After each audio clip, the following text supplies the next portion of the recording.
Bonjour à toutes et bonjour à tous, bienvenue sur ma chaîne 2 minutes à crypto, j'espère que vous allez bien, nous sommes le 17 janvier 2023. Comme d'habitude, on va parler de notre écosystème, de ce qui s'est passé en quelques heures, on fait une vidéo par jour pour parler de notre économie et de l'économie mondiale, puisqu'on est quand même tributaire de tout ce qui se passe, même si on veut être dans un monde de DeFi, de finances décentralisées. Évidemment que pour l'instant, on est quand même branché en direct sur le marché traditionnel, donc c'est bien de s'informer un peu de ce qui se passe, évidemment. Et je vous ai mis comme titre La Belle et la Bête, et vous allez voir pourquoi j'ai mis ce titre-là, déjà pour me faire plaisir, mais sinon, voilà, j'avance. La guerre en Ukraine, malheureusement, ça, on en parle tout le temps, enfin, je survole ce titre-là à longueur de temps, puisque c'est le seul qui ne change pas en ce moment. Je ne sais pas combien de temps ça va durer, mais ce serait bien que ça s'arrête à cause des morts qu'il y a, évidemment, là-bas, et qui font souffrir une tonne de familles, et donc ça, c'est terrible. Au niveau de la bourse, eh bien, il y a des annonces à longueur de temps, c'est pareil entre nous, on les regarde, mais sinon, si vous n'êtes vous intéressez pas au marché traditionnel, je peux bien le comprendre, mais vous êtes dans la crypto-monnaie, jetez quand même un coup d'œil, regardez si vous êtes jeune trader, pour ceux qui veulent se lancer un peu dans le trading, tout ça, eh bien il faut s'informer, il faut savoir un peu ce qui se passe dans notre écosystème, parce qu'il y a des fois, vous allez prendre des positions, alors que simplement le marché vous a mis les clignotants en vous disant, non, va pas là, tu vas t'écraser, voilà, il vous l'indique, il vous le dit carrément, ou il vous dit aussi les journées où vous pouvez aller trader plus facilement que d'autres, c'est déjà un petit plus pour quand on commence à faire ça, donc pour cela, intéressez-vous à tout ça, évidemment, et on en parle ensemble. Le BTC1, on voit bien qu'on est en train de monter actuellement. Il y a quelques jours, on a fait un gap. Enfin oui, le 16 on a fait un gap, on a un gap ici qu'il va falloir venir combler, nous sommes un petit peu au-dessus là, donc il y a une grande chance qu'on redescende, aller rechercher à ce niveau-là. Le S&P 500, comme je vous dis, on est tributaire du marché traditionnel, si on regarde, voilà, même en 12 heures de temps, donc hier on a fait ceci, il ne se passe pas grand-chose là, il faut dépasser, vous voyez, on est dans une parallèle qui monte là, donc c'est bon signe depuis quelques temps, mais juste avant on est en train de descendre. On est en train de jouer sur cette ligne là qui descend comme ceci, vous voyez, on avait une parallèle comme ça qui est en train de descendre. On n'oublie pas que nous sommes dans un bear market, nous ne sommes pas encore dans un bull market, on est encore dans un bear market, juste qu'on est venu effleurer, toucher un peu le plus haut de cette pente là, si vous voulez, pour simplifier un peu les choses. On peut très bien venir jusqu'ici, jusqu'au 4158, ici, refaire demi-tour comme on a déjà fait, on l'a fait là, vous voyez, il y a quelques temps là, il y a quelques jours, donc on l'a fait là, on peut très bien faire la même chose et venir rechercher un peu plus bas, donc on reste en méfiance quand même. On voit tout ça sur les vidéos que je vous fais avec les graphiques, sur les graphiques ça vous apprend à vous situer, à savoir où vous êtes et aussi peut-être à savoir où vous allez aller dans les quelques jours qui viennent et dans les quelques heures. Si c'est pour savoir ce qui va se passer dans 1 an, dans 2 ans, dans 3 ans, c'est pas la peine pour l'instant, mes amis. On reste tranquille, on s'énerve pas avec ça. On a un BTC à 21 115, on a un ETH à 1567. Génial, génial. Il y a encore quelques temps, on était tous en train de pleurer misère à savoir s'il allait passer à 8000, à 10 000, à 4 000, à 3 000, à 50 centimes, on ne savait pas, on avait plus peur de ça qu'autre chose. D'un seul coup, boum, ça se renverse un peu et tout le monde repart un peu comme si, ça y est, il s'était rien passé et on va aller s'exploser vers les cieux. Non, faites attention, on peut encore avoir quelques demi-tours, même si moi je pense qu'on est dans une très très bonne période et qu'on va repartir gentiment vers le haut. Pour l'instant, on va quand même faire très attention. Je vais mettre mon téléphone en silence parce que je pense que, comme d'habitude, il va sonner à longueur de temps, il va nous faire trop de bruit si j'y arrive. Voilà, c'est toujours quand on veut faire quelque chose que ça ne se fait pas. Hop là, voilà, s'il vous plaît, arrêtez de m'appeler tout de suite. Voilà, on verra ça plus tard. Donc, voilà, allez, je continue d'avancer. Notre BTC, on voit là en quelques heures, bon, il avance bien, toujours en train de monter, mais là, hop, 2 dernières bougies rouges ici, voilà, et on a aussi d'autres cryptos qui performent bien. On voit tout ça ensemble sur d'autres cryptos, et on peut voir ça ensemble ce soir. Si vous regardez mes vidéos tout à l'heure, je serai sur Twitch à 20h30.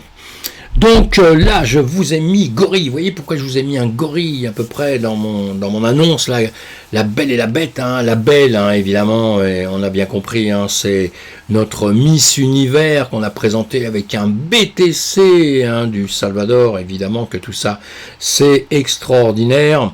Et ça fait, on en parle, évidemment, hein, évidemment que le Salvador en parle de plus en plus, et c'est bien, hein, il a pris ça comme monnaie légale, hein, il faudra jamais oublier ça, hein, pour l'instant, c'est très important pour nous. Et le gorille, lui, c'est le Congo, là. Gorille, milice et Bitcoin, pourquoi le parc national le plus célèbre du Congo parie gros sur la crypto? Voilà, ils font là-bas ils s'engagent sur du minage, Alors le minage, on va pas parler de tout ça tout de suite parce que ça pourrait durer très très longtemps. Encore une fois, on peut en parler ce soir si vous voulez, ou un autre jour sur Twitch ce soir quand on a du temps. Mais le minage, quelque chose de très important. Le minage, on sait bien que tout le monde le casse dans tous les sens depuis longtemps. Pourquoi? C'est le minage en premier, c'est le BTC, le Bitcoin, hein, qui est construit comme ceci avec le Proof of Work, et le monde entier entend tous ceux qui détestent la crypto, donc c'est beaucoup de gens pour l'instant, hein, malheureusement, eh bien ils nous disent tous que le minage c'est pas bon, dépenses d'électricité c'est pas bon, etc., etc. Et tout doucement les mineurs sont en train de prouver, il y a quelqu'un qui fait un combat, c'est monsieur Gouspiou, avec ça qui fait un combat actuellement, en train d'essayer de prouver à tout le monde qu'on peut tirer ça de l'énergie verte, hein, justement, et que ça peut rapporter à des pays, ça peut aider des populations, etc. C'est ce qui est en train de se passer au Congo. Écoutez, il y a tout un article qui est fait, donc vous allez aller le voir. Si vous ne savez pas où se trouve, c'est le parc des Virunga, eh bien vous allez voir sur internet, hein, au Congo. Si vous ne savez pas où est le Congo, et bien pareil, hein, vous allez voir sur Wikipédia, vous aurez le Congo et vous voyez à l'issue où ça se trouve. En plus, on apprend toujours des choses, donc c'est hyper intéressant. Et vous avez Grand Angle aussi qui a fait une vidéo qui explique justement, qui nous redit tout ce qu'a dit Adam Popescu, hein, comme ça vous pouvez juste l'écouter si vous en avez envie, hein. Mais de lire c'est pas mal aussi, hein, parce qu'écoutez, on s'endort, et c'est très bien, hein, la manière dont ils le font, c'est super bien, hein. Mais moi j'ai appris avec le temps que en lisant on apprend quand même beaucoup plus de choses, et en plus on peut s'arrêter, revenir une fraction de seconde sur quelque chose juste avant, c'est pas mal. Mais sinon écoutez quand même un Grand Angle, c'est toujours très intéressant, tout ce qu'ils nous font. Donc allez voir tout ça, et sinon, eh bien évidemment, hein, allez voir aussi Big Block Data Center, Sébastien Gouspiou, comme je vous l'ai dit il y a 2 secondes, il y a plein de vidéos là-dessus, vous allez les trouver justement, puisqu'il s'occupe de minage. C'est quelqu'un qui est vraiment implanté, je le connais pas, hein, j'ai fait aucune pub ni rien du tout, hein, parce que je connais pas, j'ai aucun intérêt là-dedans, mais je suis depuis des années, et je trouve que le travail qu'il fait, c'est quand même quelque chose, on l'aime pas, hein, on dit pas Berk, hein, comme on dit, et c'est quelqu'un qui bosse énormément, et j'adore les gens qui bossent énormément, et qui avancent. Un fonds d'investissement de Hong Kong lève 500 millions de dollars pour favoriser l'adoption massive du Web 3. C'est pas bien ça? Quand je vous dis qu'on est dans un système, on est au démarrage, faut jamais oublier, on est au démarrage, ça monte, l'argent arrive dedans, c'est super bien, super bien. L'euro numérique, pas réalisable. Alors ça, c'est encore un autre problème, mais attention, l'euro numérique pas réalisable, ça veut pas dire que la crypto-monnaie va disparaître, qu'on ne peut pas s'en servir, quoi que ce soit. Ça, c'est l'euro numérique pas réalisable, qui en réalité, l'euro numérique n'aura rien à voir avec la DeFi, avec la finance décentralisée, n'aura rien à voir avec le Bitcoin et d'autres crypto-monnaies derrière, hein. On n'oublie pas ça, hein. Alors voilà, c'est Eurogroupe lance l'alerte, bon voilà, il trouve qu'il y aura plein d'inconvénients et tout ça, et surtout je pense que leur truc dans leur tête, vous lirez ça, hein, je vous mets les liens, vous allez lire si vous voulez pas approfondir, mais en gros, moi je pense que je pense que l'euro numérique au début, de toute façon il y aura un euro numérique, hein, qu'on veuille pas, il y aura, parce que le papier disparaîtra, etc., ça coûtera beaucoup moins cher de faire un euro numérique que ça va limiter beaucoup de frais dans tout le système fiduciaire, hein, d'accord. Donc là de toute façon il y aura un euro numérique. Je pense qu'au début simplement les gens ils pensaient que s'ils allaient faire un euro numérique, en plus ils disaient oh leur crypto-monnaie de DeFi et tout va disparaître, alors que non. Il y a un autre problème maintenant, c'est la traçabilité. Parce qu'en réalité, ce qui est surtout très très drôle, c'est que la traçabilité, puisqu'on passe par des blockchains, par des systèmes hyper sécurisés, où on peut tout retracer. Donc maintenant, il y en a qui sont pour les libertés, évidemment, de tout le monde, et ils commencent à dire, mais on ne peut pas faire un euro numérique à partir du moment où tout va être contrôlé. Puisque c'est un piège, hein, l'euro numérique pour tout le monde, hein, puisque là, votre argent, il circulera, on saura exactement où il va, par où il passe, etc., etc. Donc, vous voyez que c'est très compliqué tout ça, c'est pour ça qu'il y a un combat maintenant entre les gens qui défendent la liberté, vraiment, et les autres, hein. C'est un combat qui n'est pas prêt de se terminer, on va suivre tout ça à longueur de temps, mes amis. L'Iran et la Russie veulent créer un stablecoin commun adossé à l'or. Alors, à votre avis, ça, j'y réfléchis 2 secondes.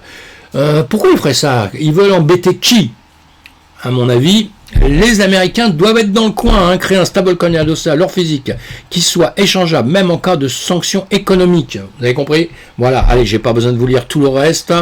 Ça devient très politique et c'est normal que ça soit comme ça. Je vous mets les liens, vous regardez tout ça, mais c'est hyper intéressant, parce que de toute façon, on va arriver à ça, entre les Russes, la Chine, les différents pays comme ça qui on en a un peu marre de la suprématie américaine et que eux deviennent depuis très longtemps très très très puissants.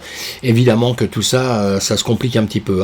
Nexo poursuit le régulateur financier des îles Caïmans pour une licence VASP. Tout le monde se poursuit, quoi. Il y en a un qui poursuit l'autre, et puis après il y a l'autre qui poursuit l'autre. Vous voyez, c'est bon, c'est les lois. Le prêteur de crypto a affirmé que l'autorité monétaire des îles Caïmans avait accordé trop de poids aux mesures d'exécution des régulateurs dans sa décision de refuser l'enregistrement. Voilà, c'est pour la synthèse de la chose.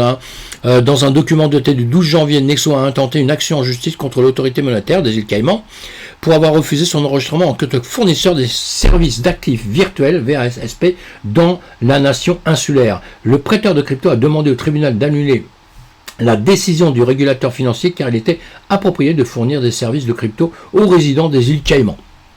Voilà, allez, etc. Hop, tout ça c'est pareil. Crescal fait appel de la décision arbitraire de la SEC de refuser l'ETF. Voilà, donc tout est refusé en bloc.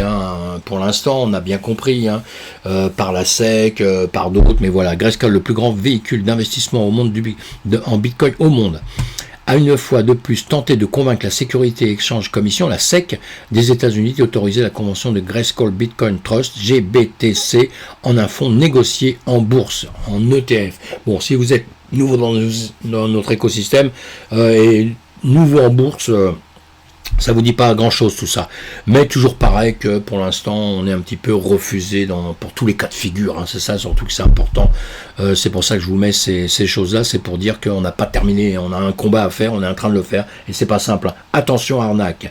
Suzu est de retour avec un nouveau projet crypto, on croit rêver les amis. Suzu et Kill Davis, les fondateurs de Three Arrows Capital, sont de retour avec un nouveau projet crypto qui fait déjà douter la cryptosphère. Eh bien oui mes amis, il y a de quoi faire, La crise semble s'éloigner, avec elle la discrétion des entrepreneurs tombés lors de l'hiver crypto. Alors que l'affaire Three Arrows Capital bat encore son plein, ces 2 fondateurs reviennent à l'assaut de l'industrie avec un nouveau projet. Bah vous avez raison mes amis, on cherche tout le temps, quand je vous dis, vous savez, quand on va sur des projets, on doit toujours regarder un petit peu les fondateurs, regarder qui a fait cette entreprise, leur parcours. Bah eux déjà, ils mettent un drapeau rouge, à côté de leur nom il y a un drapeau rouge avec ce qu'ils ont fait. Alors pour ceux qui vont aller investir chez eux, bah tant mieux, s'il y a des gens qui aiment bien les risques, je ne sais pas, mais en tout cas moi honnêtement je ne fais pas confiance, ça c'est clair et c'est net. En plus je trouve qu'ils sont vachement culottés, ou alors j'ai pas tout compris, si j'ai pas tout compris vous m'expliquez, vous me le dites avec plaisir. Je ne détiens pas la vérité du tout, mais moi quand il s'est passé beaucoup de choses comme ça, que d'un seul coup les mecs qui reviennent avec notre projet, ouais, bah oui, t'as raison, on s'est trompé un peu là, mais là on a trouvé un autre truc, ça va être la bombe atomique, vous savez, c'est comme les martingales, vous savez, les gens qui font les martingales pour les jeux, ils disent, ça c'est une martingale extraordinaire, avec ça je fais faire fortune. Bon, le mec il se ruine, qu'est-ce qu'il fait, plutôt que de changer et se dire, bon ça c'est pas pour moi, je fais autre chose, il va construire une autre martingale pour essayer la prochaine fois, vous voyez, en règle générale ils finissent ruinés, bon, c'est juste comme ça, pour la petite blague. La reine de l'arnaque crypto réapparaît et fait une demande inattendue. On croit rêver aussi, là. La fameuse crypto queen, considérée comme la plus grande arnaqueuse de la crypto, vient de réapparaître de nulle part. Et cette fois-ci, il n'est pas question de crypto. À travers une déclaration officielle, la fugitive a formulé une demande pour le moins inopinée. Alors on va quand même regarder, là, parce que ça vaut la peine, quand même. Après avoir arnaqué des millions de personnes avec un système de Ponzi passé sur la crypto-monnaie, le cerveau et la plus grande escroquerie crypto de tous les temps restait introuvable depuis sa cavale. En 2017, Rudia Ignatova a été passée sous tous les radars alors que celle-ci faisait partie de la liste 10 fugitifs les plus recherchés au monde par le FBI et par Europol. Et l'autre a dit, c'est incroyable, elle réapparaît d'un seul coup. Cependant, la reine de la crypto est revenue sur le devant de la scène récemment.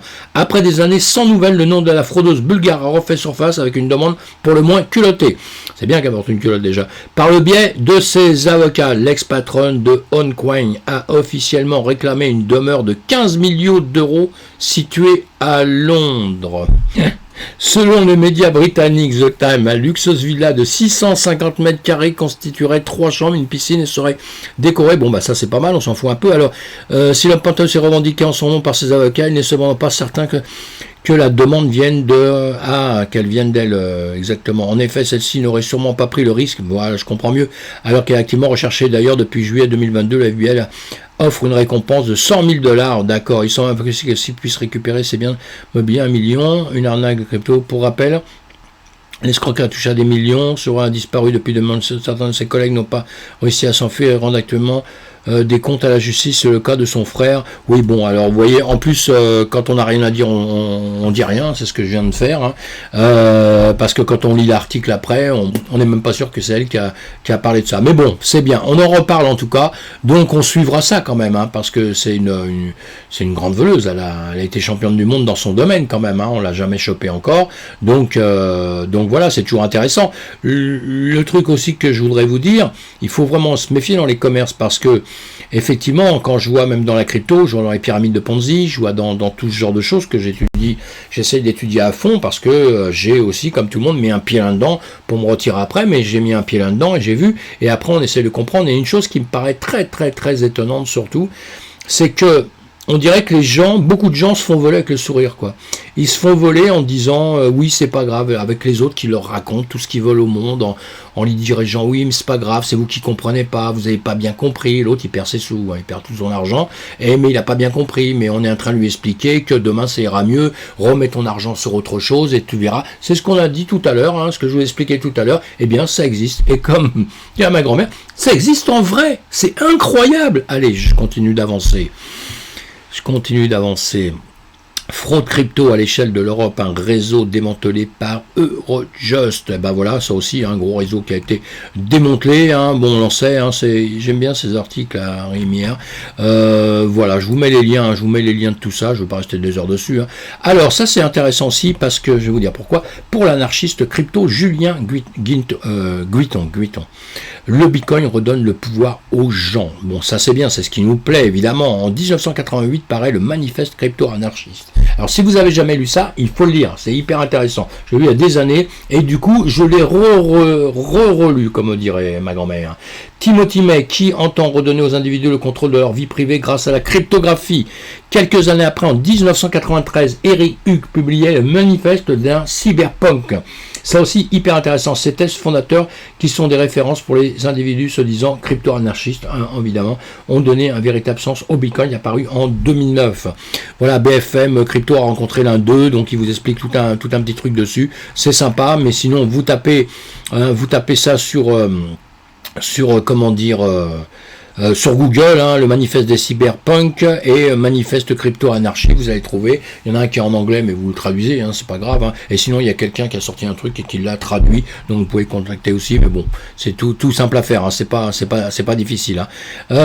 Voilà. Bon, pour ceci, ça c'était le côté un petit peu marrant de la chose. On n'oublie pas que le Bitcoin, la crypto-monnaie, l'ensemble de la crypto-monnaie, le démarrage de tout ça, c'est pour parler de DeFi, de finances décentralisées. C'est pas aller pour être emprisonné dans des systèmes gouvernementaux à droite et à gauche, pouvoir être suivi dans tous les sens, parce que la blockchain quelque part c'est quelque chose c'est fabuleux, hein, puisque ça nous laisse une liberté justement avec la blockchain Bitcoin de faire des transactions partout dans le monde sans que quelqu'un vienne vous dire t'as le droit, t'as pas le droit, sans savoir est-ce que t'as de l'argent, enfin si vous n'avez pas d'argent vous pouvez pas payer évidemment, mais est-ce que ta grand-mère a de l'argent, tes parents ont de l'argent, qu'est-ce que t'as fait dans ta vie, est-ce que t'es marié, t'es divorcé, enfin vous voyez ce que je veux dire, hein, tes origines, tes machins, voilà, là on vous demande rien, vous avez votre argent, c'est vérifié, vous avez de l'argent, vous voulez acheter quelque chose, vous payez avec. Bon, ça va se simplifier de plus en plus. Pour l'instant, c'est encore un peu complexe. Mais il ne faut pas oublier qu'à la base, c'est ça. Hein. Maintenant, on finit par un peu tout oublier. Et maintenant, on va faire passer comment la crypto d'État, les machins, pour après un peu noyer le poisson partout et que la DeFi reste dans son petit coin. Voilà, on verra ça, on suit tout ça, en tout cas on est passionné de ça, et on a le Web3 évidemment, hein, qui démarre avec toutes les entreprises qui se lancent dessus, qui ont bien compris que c'est une manière de faire qui est moderne, tout simplement. Et la vie est faite que de modernisme. Et dans quelques années, vous verrez, il y aura d'autres choses qui arriveront. Vous le verrez, moi je le verrai peut-être pas, mais dans l'ensemble, ce sera comme ça. Allez, vous n'oubliez pas de vous abonner à ma chaîne si vous en avez envie. Hein, il n'y a aucun problème, il n'y a aucune obligation. Il y a quelque chose qui ne s'est pas mis d'ailleurs sur mes choses là, mais c'est pas grave. Et surtout, faites attention à vous. Et on se retrouve plus tard, soit sur Twitch, soit sur Twitter aussi, et soit demain sur une autre vidéo. A plus tard, n'oubliez pas les commentaires aussi, j'adore les commentaires.